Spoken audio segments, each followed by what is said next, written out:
ตาแซ่บ มันเลิศแท้ เป็นตาแซ่บเนาะ อ๋อคนไม่อยากกินอยู่ก็เห็นเอา เป็นตาแซ่บเด้อ อันนี้สดอันนี้เป็นยังไง ตัวนี้ก็ได้แต่แจ้งกับแก โอ้ ง โห ข้าว มา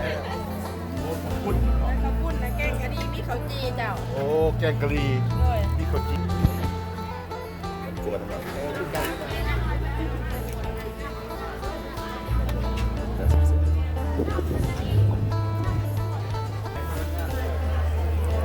แซ่บ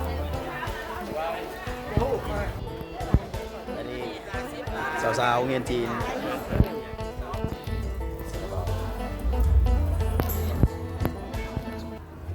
เป็นเครื่องดื่มให้ไม่จัดจุกใจ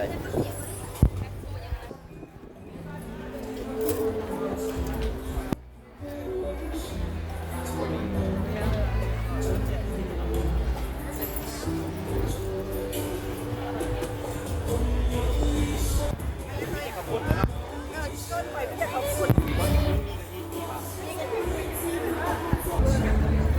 ทำได้ ซื้อห่านมันได้คืองามก็เลิศแท้ทำตาม มา สั แด ญ ง ญา แซ่บ ตำสามตันตำสามตัน